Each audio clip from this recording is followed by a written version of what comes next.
Hello guys, ngayong taon, paano ba tayo ma-motivate na mag-aral ng programming? So, marami sa atin tinatamad na mag-aral ng programming, no? Kasi nga boring. So, paano natin ma-motivate ang ating mga sarili na mag-aral pa ng programming? So, ang unang advice ko guys, dapat mag-isip muna kayo guys ng mga small project or application na gustong-gusto nyong gawin. Halimbawa, gusto nyong mag-create ng isang calculator. So, para magawa nyo yung calculator, dun nyo palang isipin kung anong programming language ang gagamitin ninyo. So, pwede kayong gumamit ng JavaScript, Java, or Python para ma-create nyo yung calculator na application. So, kapag gustong-gusto nyo kasi yung project na yon or application, siyempre, sisipagin kayo guys na mag-aral ng programming para matapos nyo yung small project na yon.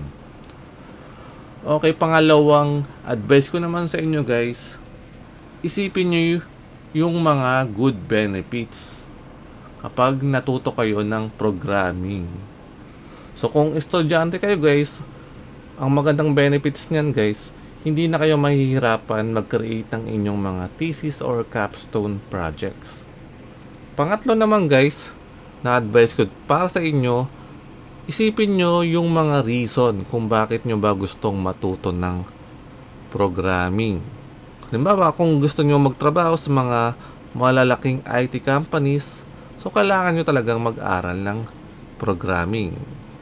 So, isipin nyo lang guys yung mga reasons kung bakit nyo ba kailangan matuto ng programming. At pang-apat guys, na advice ko para sa inyo, huwag nyong i-pressure ang mga sarili nyo na maging expert agad sa programming. So, unti-unti lang yan guys. Paunti-unti nyo lang aralin ang programming. I-enjoy nyo lang guys yung process ng pag-aaral ng programming. Kung marami kayong na-encounter na mga bugs, so okay lang yan guys. Mas mabuti nang marami kayong mga failure sa umpisa. Kasi doon nyo mas maiintindihan kung paano gumagana ang mga programming language. Kung paano sila gamitin.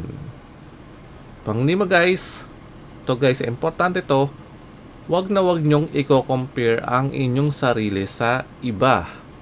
Kasi magkakaiba bawat tao guys, no? So iba-iba tayo ng paraan kung paano matuto. Yung iba mabilis, yung iba mabagal. So wag nyong i-compare ang inyong sarili sa ibang tao. I-compare nyo lang yung sarili nyo guys sa inyong sarili.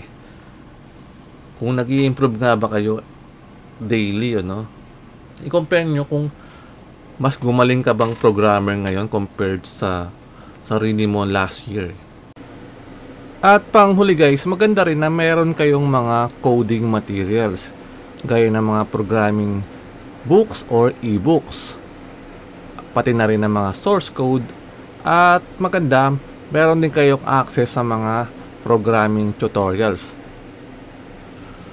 Sakto guys, meron akong ino-offer ng mga coding materials sa aking website. So right now, naka 50% off yung price nito guys. Plus, ngayong January, merong additional 20% off akong ibibigay sa inyo. Basta gamitin nyo lang guys, etong discount code na to, no?